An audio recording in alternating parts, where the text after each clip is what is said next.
What's it all about? What's it all about? What's it all about? What's it all about? What's it all about? Hello, I'm Brett, and I'm glad your curiosity has led you to try out this podcast. Well, everyone's got their own podcast nowadays. Celebrities, social media influencers, Harold the local butcher.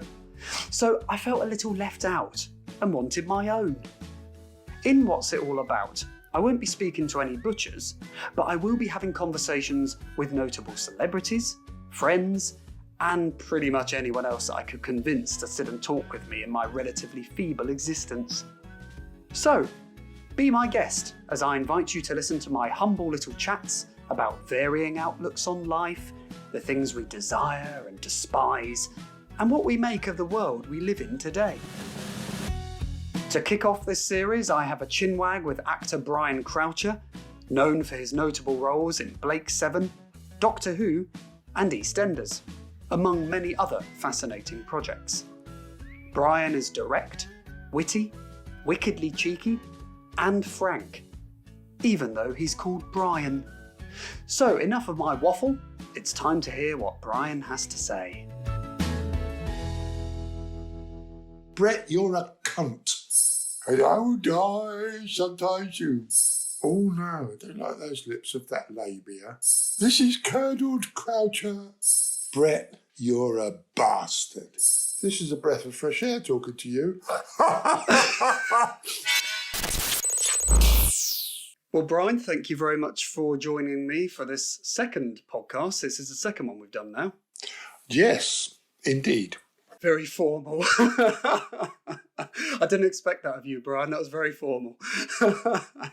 Usually you ask me, did I enjoy playing Travis in Blake 7? And I go, oh yeah, of course I did, especially as I was getting paid.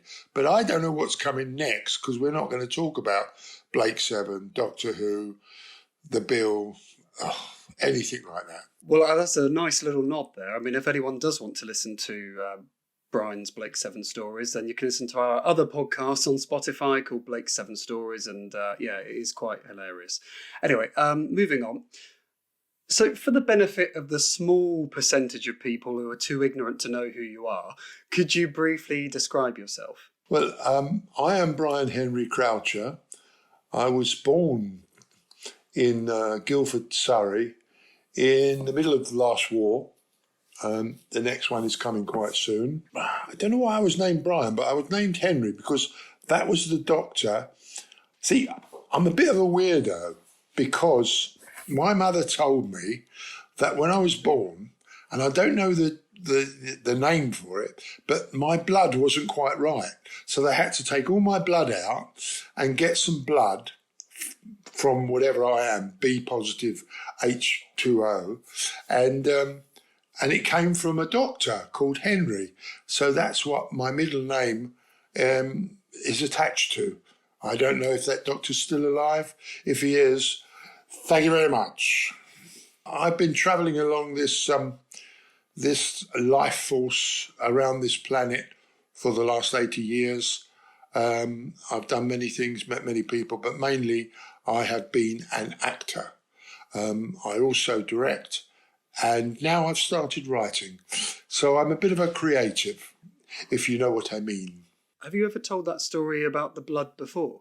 No, I don't think I have. I have actually. No. Because I haven't heard it. So in effect, that is an exclusive to this podcast. And it's true. It's not fake news. Well, we touched upon it just there, Brian. But at the time of this recording, you are 81 years old. And I just wondered how you view life now compared to how you viewed it at 21. I don't know about other people, but at 21, I was very impatient because young people are impatient. They're impatient to explore, experience, etc., etc. These days, I'm not impatient to do anything at all. I mean, I wasn't impatient to speak to you, Brett, this morning, but there we are. It's all to do with the journey you've had, the experience you've had, the wisdom you've gained, and, you know, what it all comes down to, as far as I'm concerned, is love and laughter, family and friends. I was talking to actually a relative of mine, one of my cousin's daughters, he's no longer with us, and so she regards me as sort of a semi-father figure come uncle, and she's not been having good times. She's a bit of a depressive, and she goes in and out. And I said, look, the key word is enjoy. Even if you're having a depressive moment, enjoy it. Even if you're looking at a butterfly alighting on a leaf, enjoy it. I want to get to 100. I just like to get to 100. Sitting in my wheelchair with no teeth, talking about, when I did a podcast with Brett many years ago, I said to him, enjoy yourself. Well, I've just shat myself, and I enjoyed doing that because I'm 100 and I don't give a monkeys. It was one of the little pleasures left in life, is to shit yourself. People might not know. I know you well enough now. I sort of sensed that was coming. I sensed you were about to say. Well, I never sensed it was coming. It just happened. The problem is it's those Welsh cakes. So moving on from shitting yourself, Brian, the funny thing is we're talking about similarities with us, and the listeners don't know, but absolute amazing coincidence this morning that we were both eating Welsh cakes without realising it. Oh, what was I going to say? Yeah, interestingly, I noticed earlier that we have the exact same initials. Oh, yeah. BC. Before Christ. Yeah, so not only Welsh cakes, but our initials as well. I mean, and we're not the only people to eat Welsh cakes this morning. Old Taffy up at Snowdon, well, he's not really Welsh. He pretends to be Welsh. And he's got a daffodil in his lapel. And he's got a farm full of sheep, but less said about that, the better. How happy do you feel at this time in your life? Do you feel that your happiness has changed somewhat, or is it just adapted? Or I had great problems with my legs over the last year, and I won't go into that. But I had to have a couple of operations, but I'm all right now. It's just my brain that needs to be looked at, as we all know. All our brains need to be looked at, so we know what we're thinking, why we're thinking, when we're thinking, and if we're thinking. I don't know. You might be working me from wherever you are. I don't know. Well, I am. I thought that was the whole point of this. Stop that now. Now, if I press this button, you raise that part of your body. And my wife tells me I was 2 or 3 days away from the demise of Brian Henry Croucher because I had sepsis. And God, I didn't know. I thought it was like Spike Milligan. Well, I told you I wasn't very well. Oh, yes. From that day, I thought, I've got to make the best of my time here because something, not someone, and I started to write. And I've always enjoyed writing. It's a great therapy. And when you're doing it, it's a good feeling. It's a bit like sex. Well, it's better than sex. But it's better than shitting yourself, that's for sure.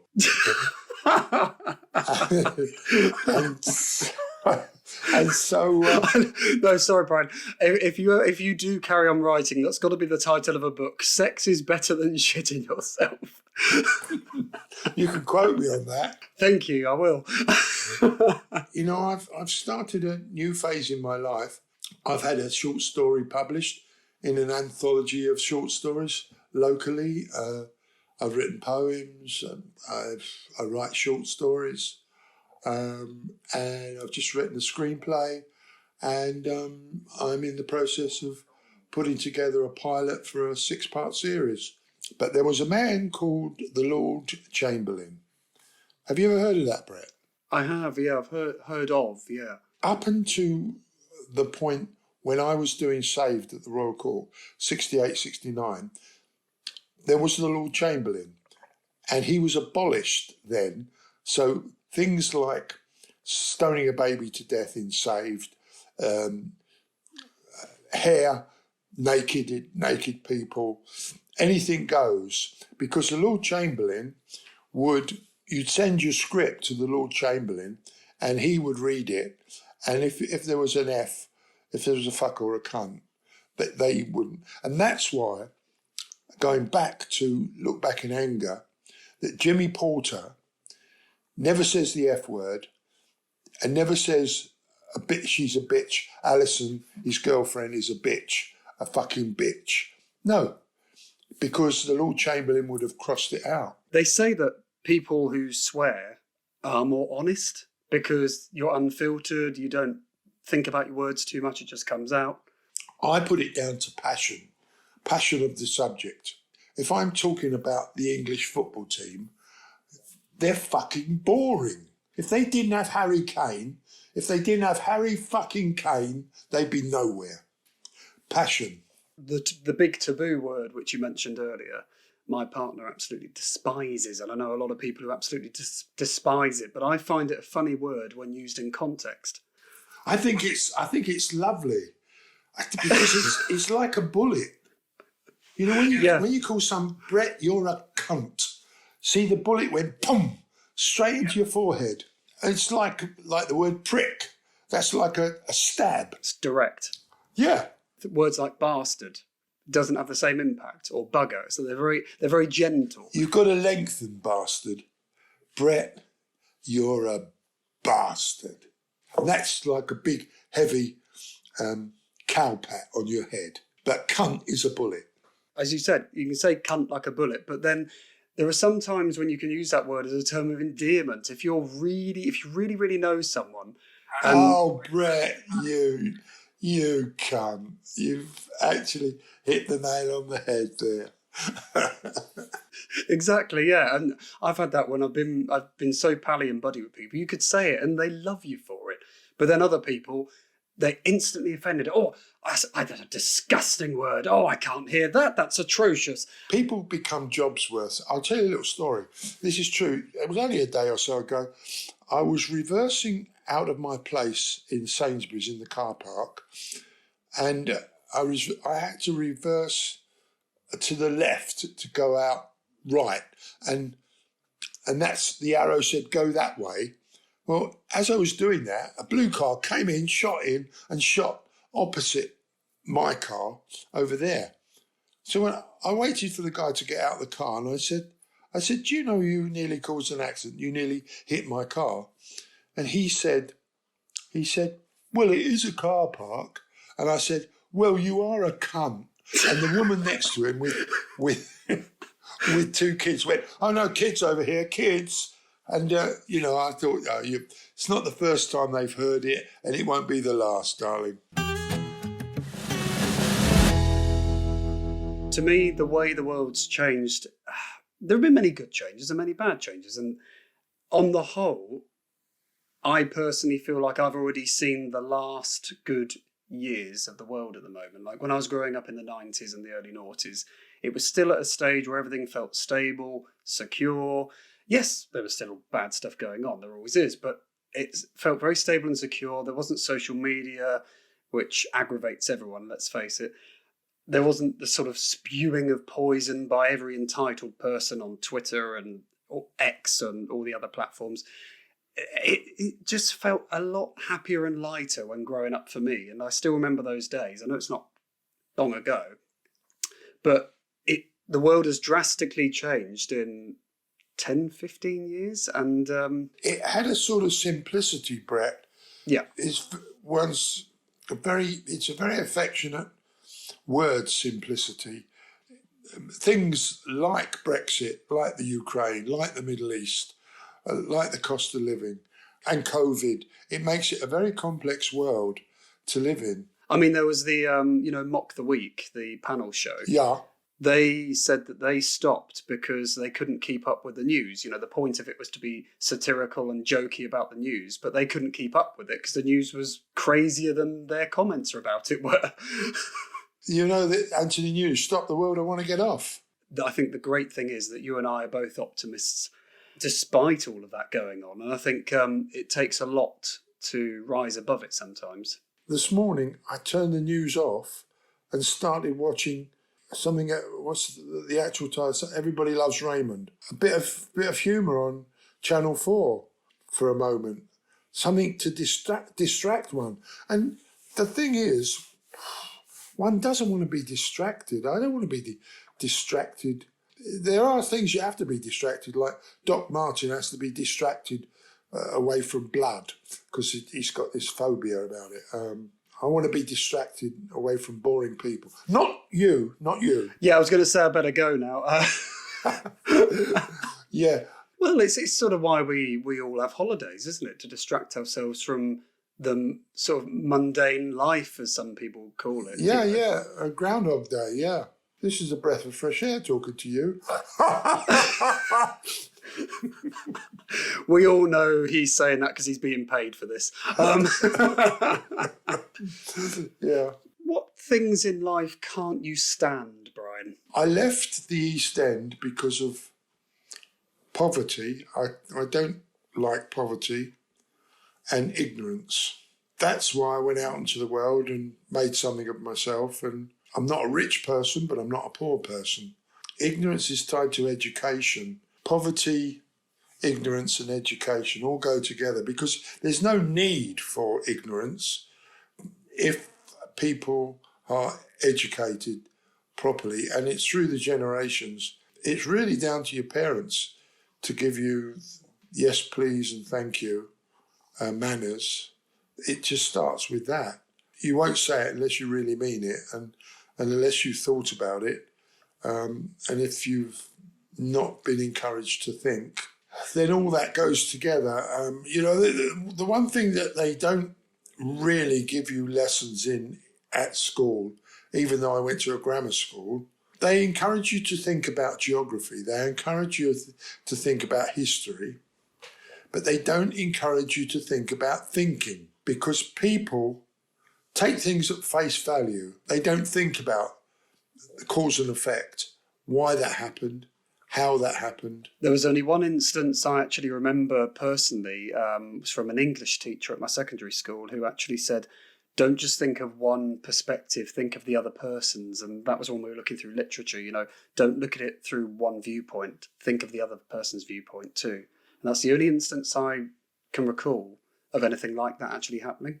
Kirk Douglas always said, if you're playing a weak character, you must always show their strengths. If you're weak and you're thinking about something, you can become strong because you've made a decision to stop drinking, and it gives you strength to overcome an addiction.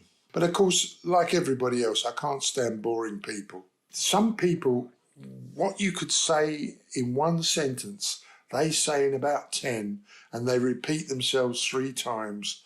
And I go, yes, yes. They say, please don't interrupt me. I said, but you've said that 3 times.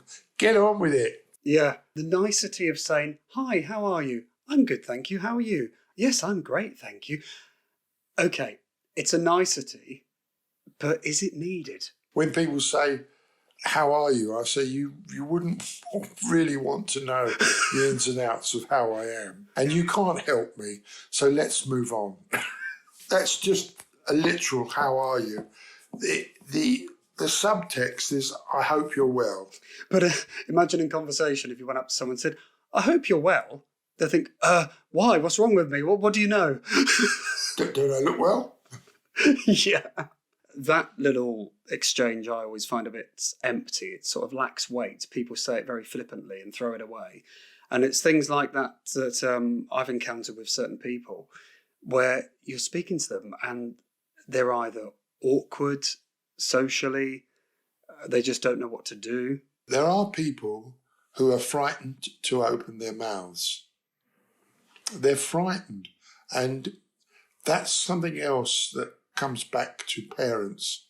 You must give your children the strength, not and the ideas and the information, not to be frightened, and to be able to voice your thoughts and feelings about any given subject.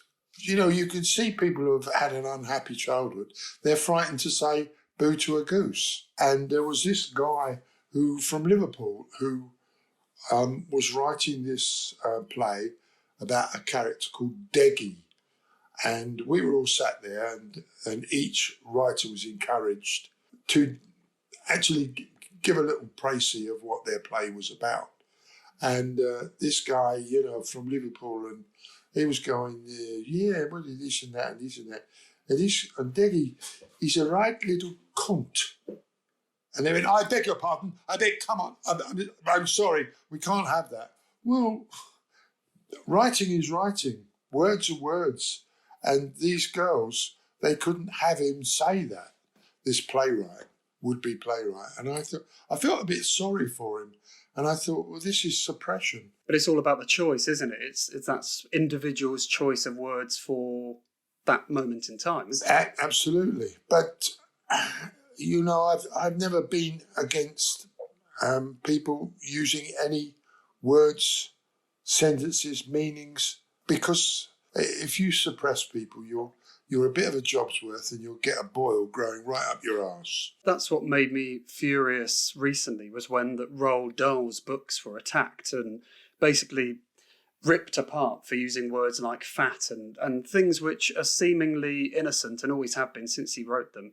We're not too far away from book burning in that respect, I think, because they're tearing apart literature. Yeah, I mean, you can't change history, and Roald Dahl wrote those books within a historical context. The words used that he was talking about were nowhere near as offensive or gregarious or personal as some insults and offensive words nowadays. It's if his books, which are so fun and innocent, I keep using that word, but they are, if they're being picked apart, then how close are we to, as I say, the book burning? If you're queer, you're a pansy. But now, queer is queer. They're amongst us. They have always been amongst us, and we understand. What I find quite interesting is how words and the meaning behind them change. I mean, there was that stage where the word queer was used as an offensive word. Then it transitioned into a word which is allowed and is used to describe a certain group of people. And then it went, again, full circle into an offensive word, and now it's back into culture. And it's best to try to enjoy people and their different traits, and try to subtly change them if you can. To your personal benefit. Yes. No, we are joking, of course. One thing I'd love to know, we talked about the things that you can't stand, poverty and ignorance. They're massive, massive subjects. I'm interested on the tiny things in life that really annoy you. It could be something small, like you don't like potato peelers, or you don't like leaf blowers or ditherers in the streets. I'm just wondering about the little things in your daily life that can irritate you. Things when I know when I'm absolutely 101% right. My wife touched something in the car this morning, and I saw it happen. The aircon has not been working, and the guy said, "Don't put it on." And she pressed the button, and it came on because it's not working. The compressor, we need a new compressor, and the light kept flashing. And she said, "No, I didn't do that." I said, "I saw you press that button there, and it stays with you. It's in your craw for at least half an hour and it makes you feel shitty, and one doesn't want to feel shitty." I see the comedy in quite a few situations. So when you were saying that, I couldn't help but see it as a sort of mini comedy sketch being played out, because it is quite funny if you look at it like... Well, it's 40 Towers, isn't it? Yeah. Richard Wilson in... I don't believe it. I don't believe it. Yes. Because you can imagine, as soon as you said it, I imagine Basil talking about Sybil going, "Look, the stupid woman, I put it there and now she's got a bloody... It's not there anymore, Sybil. Where is it? Yeah. No, it's like when something gets lost, and it's so, well, somebody must have touched it, somebody must have moved it, and Christina said, "And you're saying it's me?" I'm saying, "No, I'm not saying it's you, but I didn't do it, so somebody must have done it." Apart from acting and writing, which we've said are things you love doing. What certain things in life do you love? So again, about the smaller things, the little small things in life that make you happy. I like looking at little flowers, a bit like yourself. And I think they're so sweet. They're like little babies. I love. I don't like. Well, I do. I love all children, but babies are very special when they're young and vulnerable. And like little flowers are vulnerable. And there are lots of things in life and lots of people in life who are vulnerable and need to be looked after. Well, that's why I asked you on the podcast, really, just so you can help me, really. And as you know, I'm vulnerable and innocent. And you're a little flower. People should always have. They should have good friends. I love to be in the company of good friends and listen to their stories, not for me to shut up. No, I know you work with Gregory Peck. I know you work with George Segal. I know you were in the Bill. I know I'm falling asleep, Brian, now. I'm going to get another drink. Ooh. No, I love to be with my friends, and they... I've got two special friends. They're very good raconteurs. One's a musician and the other one spent a lot of time in the Gulf. He actually used to dive down through the pipes and clean the pipes, the oil pipes. He was a deep sea diver, and I love self-deprecation as well. I think that's the highest form of humility, when you can deprecate yourself. Well, I think all the really great comedians do that. I mean, one that springs to mind straight away, Lee Evans. He's always walking on saying, "Oh God, look at this monkey boy on stage trying to impress you." And I think it's whenever you can laugh at yourself. I mean, the ones who can't are so suppressed. There's an anger there. There's a rage. There's an inadequacy. There's an insecurity. And if you can't let it out and laugh at yourself, well, it's a different sort of ego, isn't it? People who are performers, presenters. Oh, I'm going to leave you for a moment. I've got somebody at the door. Okay, no just problem. 1 second. That's okay.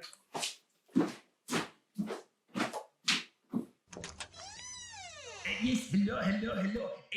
Brian Crusher. Yes, got a package for you. Yes, handle it carefully, you fucking old bastard. Go, I give you a package. Goodbye, sir. Go on, sign. You got to sign for the package. Sign for the package. You signed it now. Now, fuck off. Go back to that stupid Brett bastard. Go on.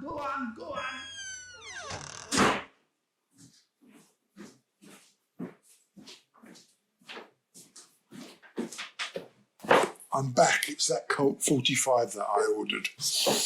I don't get on with my neighbour, We talk about love and everything, Brian. Do you have a guilty pleasure? Is there a number one guilty pleasure of yours that you'd like to reveal to us? Women. Do you have a favourite location in the world? Anywhere you've really loved visiting in your life? I think, and I think it's because I've got a little bit of Irish blood in me. I've been to Ireland a few times, down in the southwest corner, County Kerry. It's quite beautiful. I do like being in Ireland. It's like a cloak of happiness, of goodness, of Guinness and of crack. And I quite like Ireland. I do like Italy and France as well. Oh no. Sorry, Brian, you turned into Kenneth Williams then. You went, oh no. To counteract that, do you have a least favourite place you visited in the world? One that you weren't too fond with? East Europe. I think they misunderstood what communism and socialism is all about. There wasn't a good feeling, a generosity, a sharing.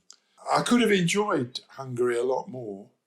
It's only when I got to Budapest that it was a little bit more, a little bit more like Paris. After all, they did film a Maigret series. I think the one that the Great Gambon did. complete change of subject, but do you have a favourite quote of all time from either literature, TV, film, theatre, or just from something that you've heard someone say? I can't give it to you word perfect. Samuel Beckett wrote Waiting for Godot, and I was in Waiting for Godot with David Suchet. He played the character of Estragon, and I played the character of Vladimir. And Estragon's more of a sleepy character, and Vladimir is more of an active one. So you can see Suchet and myself doing. And towards the end of the play, Vladimir says something like, "We are born astride a grave." And that, to me, sums up our life. Can you remember one of the funniest things you've heard someone say before? No. Oh, God. We're moving on. Moving on. Yeah. Great. I love that. If you could choose to be anyone else in the world, who would you be? The man in the street is just as important as Michael Caine, really. And Michael Caine's not important anymore because he's retired. I always wondered why he never went back on the stage. He liked to be in front of as many people as possible, I think. And that's cinema. And that's to do with ego. He's having a go at one of his fellow thespians. Now he's retired, he might watch your podcast and I might get a knock at the door in about 6 months' time. I mean, it will be very strange if, Michael Caine just turned up my door and just went, "Now listen, Brett, what are you doing here?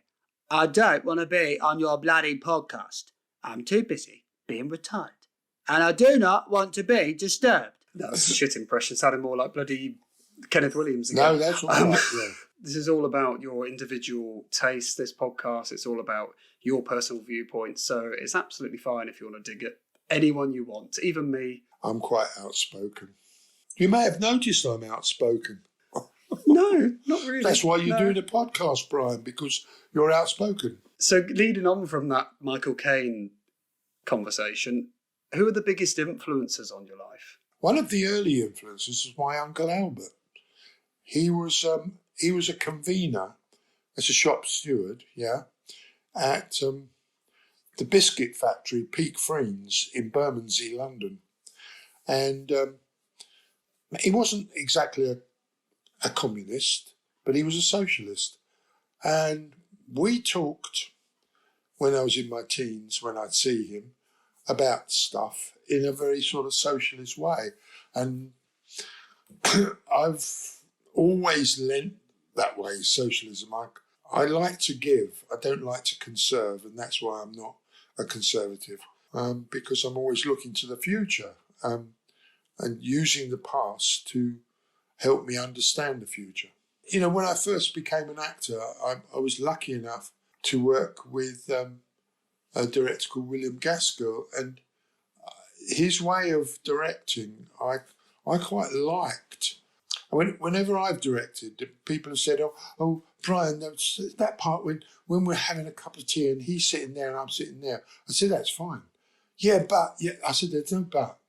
If there was something wrong with it, I would ask you to do it in a slightly different way." And directing is not saying, "Right, you've got to do this, you've got to do that, you've got to do..." Yeah, but I'll leave some creative moments for me. No, you don't have creative moments. I'm the director and I direct you. No. Who would I like to be if I wasn't Brian?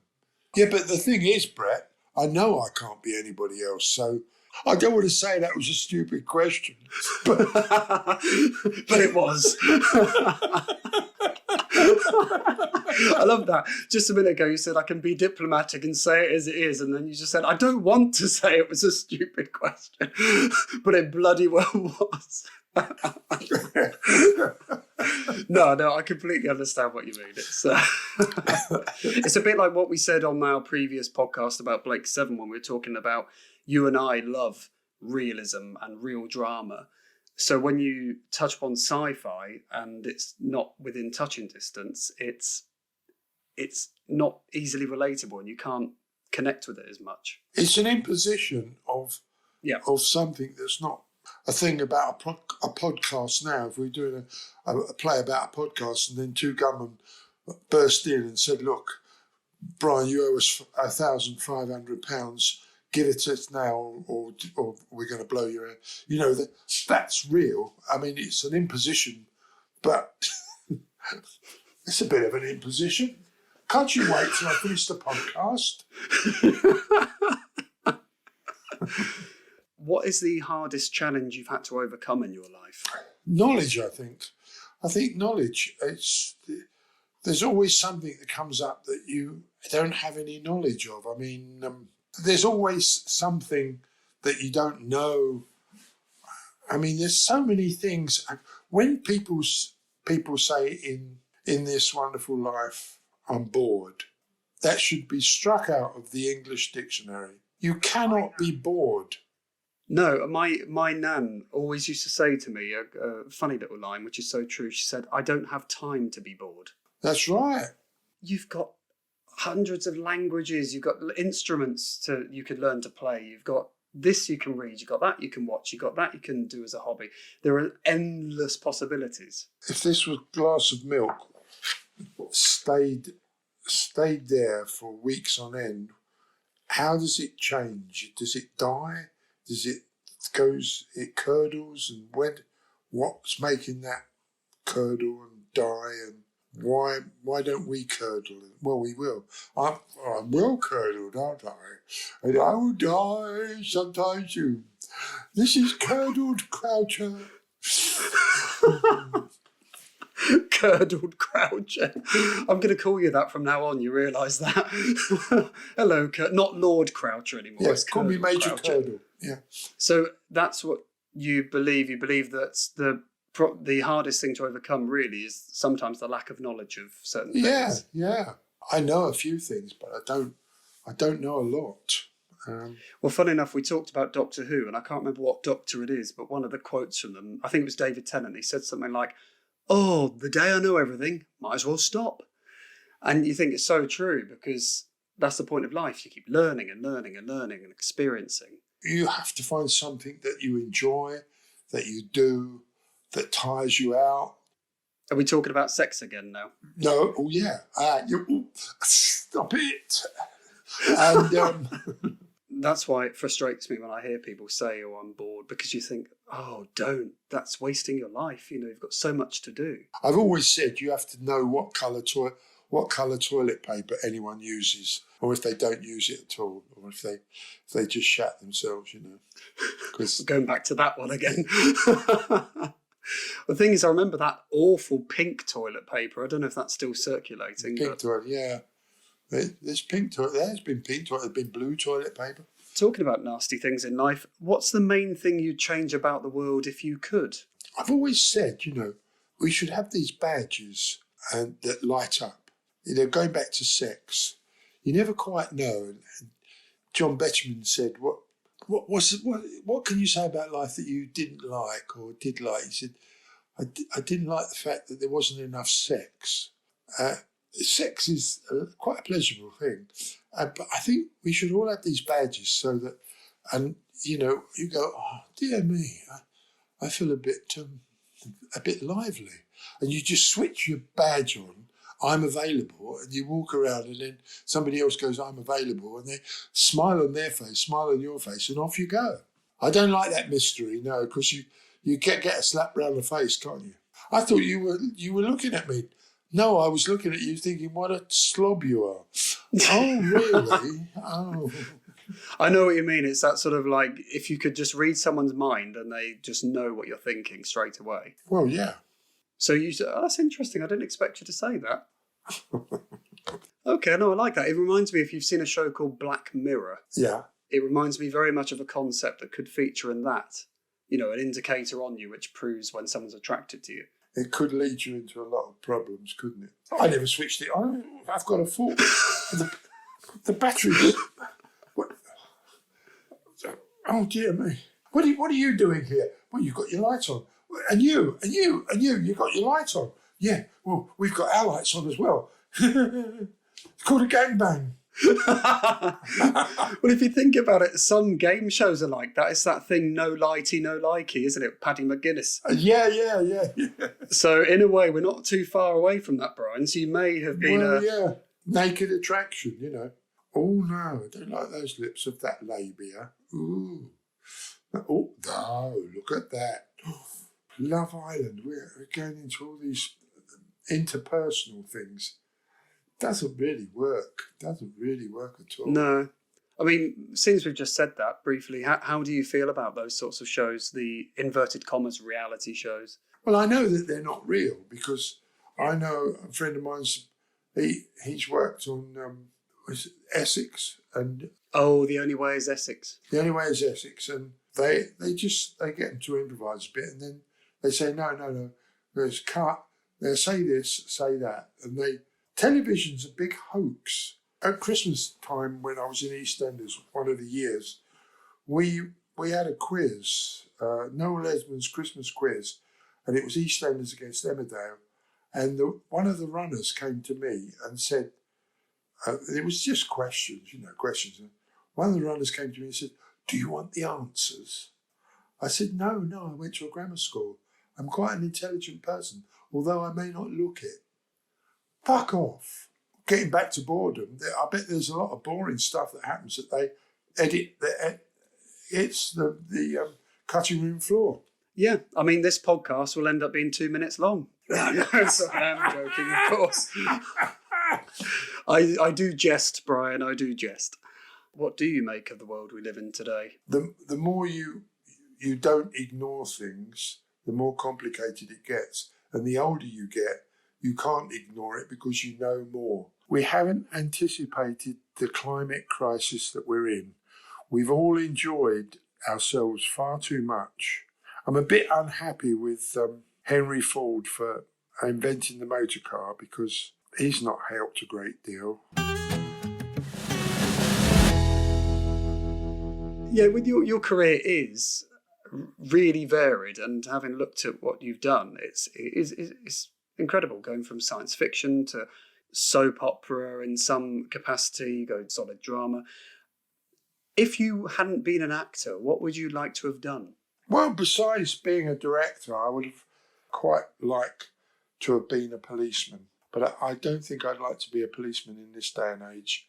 It's a very, very precarious occupation. I find the same with teaching in a way. You know, teaching now is very, very difficult. And as you say, precarious is a really good word. And it comes back to ignorance and education and wanting to know more about the world instead of knowing about your little area of flats that you live in. And another sort of strange thought, like the badge thought, the sexual thought, is so it's our turn to be, next year, to be Sudanese. And the Sudanese people, it's their turn to be Australian. And the Australian people, it's their turn to be Norwegian. That's interesting. And you could do the same with different backgrounds and different sexualities as well, because there are obviously racist and sexist people out there. And if you had that ability to say, right, well, I'm going to be homosexual now, or I'm going to be straight now. That's why I've never liked rugby, having some other bloke's head up my arse. It leaves sexuality out of it.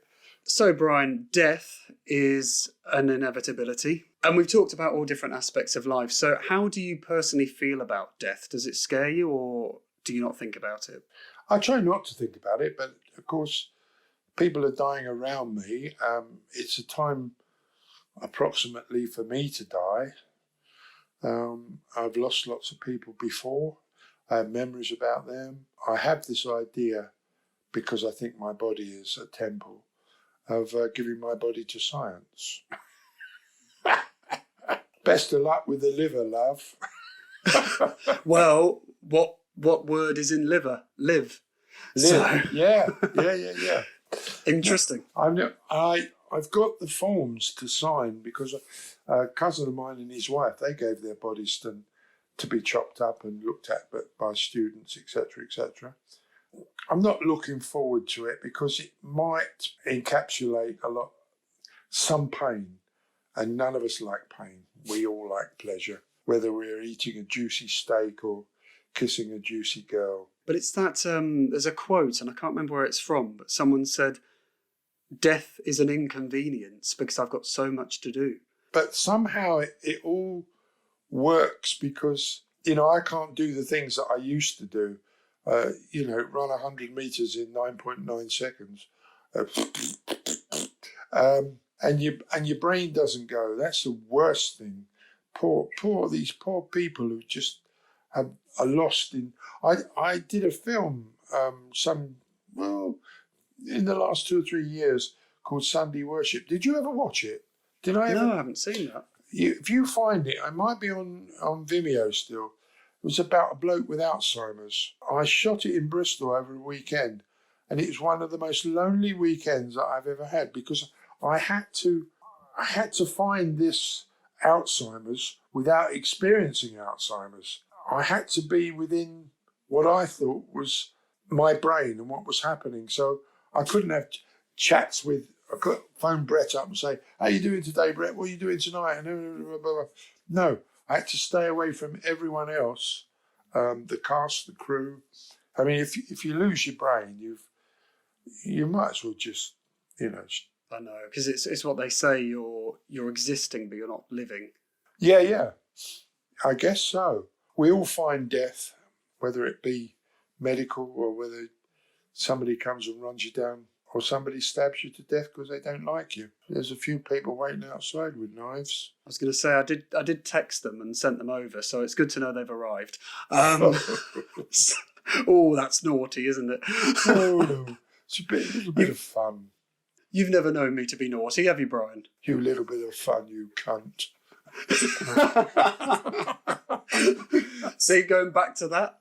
Yeah. Term of endearment, like I said, term of endearment. Yeah. If you had the attention of the whole world for 5 minutes, what would you like to say? I'm sorry. I'm sorry I didn't get to meet you all. I know from the people that I have met that you're all very interesting. Some are more interesting than others, but not a lot. We're all born. We're all in a family, for the most part. The family called life. We all go to the toilet. We don't all use the same toilet paper. We haven't all got the same mum and dad, but we're all the same.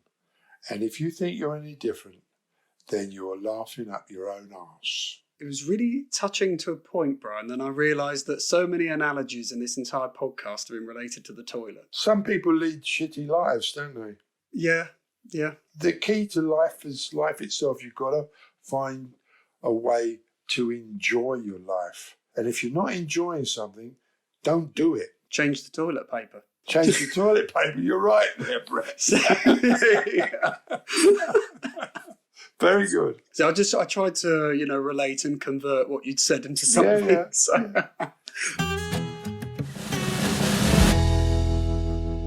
Well, you may be very glad to hear this, Brian and listeners.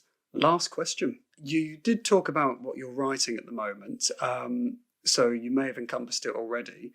But what can we expect next from Brian Croucher? Within a year or so, the screenplay that I've written, there's a whole load of things in there in the screenplay that I've talked about: love, laughter, friendship and family. I'd like to see that produced, and I may get somebody to produce it. I need a producer at the moment, so anybody out there that has got any headway, any channel to get my film produced and distributed, then please do contact me. Life it's like a ball of wool of stories. They're all tangled up, whether you're an Indian, whether you're a Canadian, whether you come from Bedford or Cornwall.